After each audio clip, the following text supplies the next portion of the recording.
Assalamualaikum warahmatullahi wabarakatuh. Saya Edi Sari akan mempresentasikan resume materi untuk UAS mikroprosesor.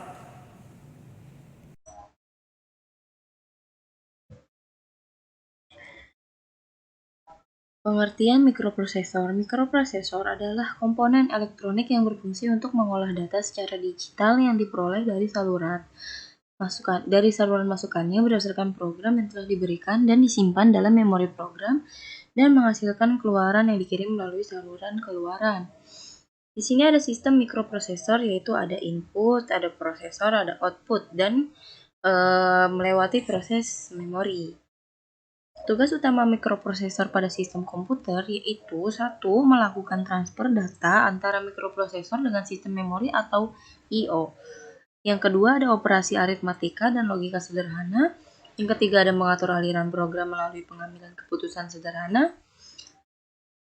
Lalu lanjut ke arsitektur komputer secara umum menurut von Neumann terdiri atas beberapa komponen, yakni mikroprosesor sebagai pusatnya CPU atau Central Processing Unit, memori, port input atau output, serta bus. Memori, mikroprosesor, port I/O, dan perangkat input, perangkat output. Dan ini gambar-gambarnya yang disebut dengan diagram skematis arsitektur komputer.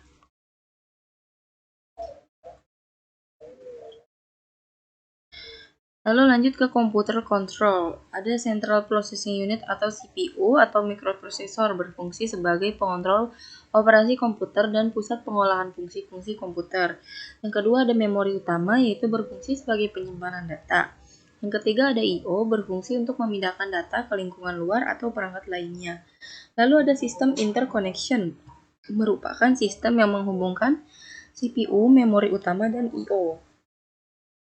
Penjelasannya, mikroprosesor atau CPU adalah otak yang merupakan pengendali utama semua operasi dalam sistem komputer.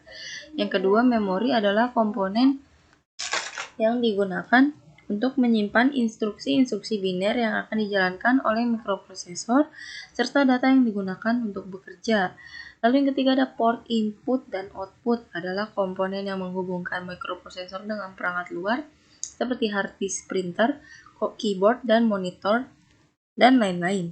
Bus adalah kumpulan jalur yang menghubungkan ketiga komponen di atas. Yang pertama ada bus alamat, yaitu seperti kumpulan konduktor yang membawa kode-kode alamat dari mikroprosesor dan unit-unitnya dan memiliki sifat aliran satu arah.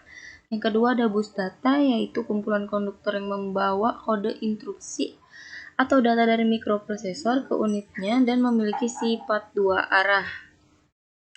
Yang ketiga adalah bus control, yaitu kumpulan konduktor yang membawa sinyal-sinyal kontrol.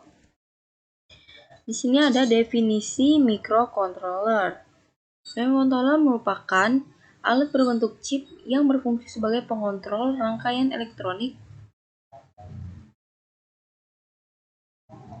Lalu ada bagian microcontroller. Ini seperti ini bagian microcontroller ada single chip microcontroller, itu pertama ada CPU, ada RAM area, ada ADC, port AB, dan lain-lain.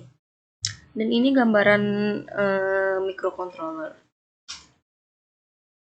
Berikut perbedaan mikroprosesor dan microcontroller, yaitu pertama mikroprosesor berfungsi sebagai pengolah dan pengendali program. Sedangkan microcontroller berfungsi sebagai pengendali program. Yang kedua, mikroprosesor membutuhkan OS atau Operation System. Untuk mikrocontroller tidak membutuhkan OS atau Operating System. Yang ketiga, mikroprosesor membutuhkan RAM yang besar, sedangkan mikrocontroller tidak membutuhkan RAM yang besar. Mikroprosesor membutuhkan ROM yang besar, sedangkan mikrocontroller tidak membutuhkan ROM yang besar. Di sini ada instruksi mikroprosesor, ada dasar-dasar komponen mikroprosesor. Pengertian instruksi atau perintah dalam bahasa assembler sendiri dari susunan kode biner yang membentuk tata cara dan tata kelola operasi hardware Microsoft. Kode biner digunakan sebagai dasar pembentuk instruksi dengan alasan bahwa sebuah mikroprosesor secara hardware hanya mengenali dua kondisi, yaitu 0 dan 1. Ya, pada akhirnya disimbolkan dalam bentuk mnemonik Untuk bisa dipahami fungsi dan operasinya oleh programmer, berikut merupakan penjelasan fungsi kode instruksi serta cara penulisannya. Berikut adalah gambarnya, ini cara penulisannya, ini operasinya. Lalu lanjut. Sini ada instruksi manipulasi bit. Apa sih instruksi manipulasi bit? Yaitu kemampuan untuk set atau reset dan menguji bit individu dalam register atau memori lokasi yang dibutuhkan di hampir setiap program. Yang kedua ada instruksi jump call and return. Ini berfungsi untuk melayani permintaan program untuk melakukan lompat dari satu alamat ke alamat tertentu. Panggilan untuk sebuah rutin dan kembali ke program utama saat rutin yang dipanggil telah selesai tugasnya. Di sini ada bus, yaitu dalam sistem digital hanya ada dua kemungkinan logika pada satu jalur, yaitu 1 dan 0.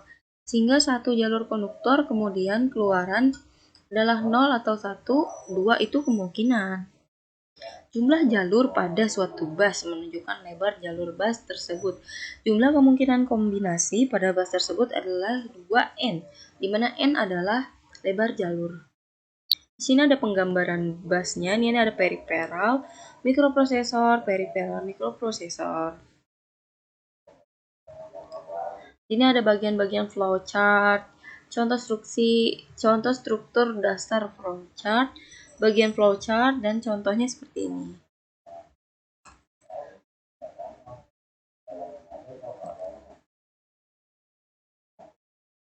Ya, lanjut ke flow control adalah bagian program yang digunakan untuk mengatur atau mengendalikan jalannya aliran program. Dengan adanya flow control, maka dapat dibentuk suatu percabangan, dapat dibentuk suatu perulangan.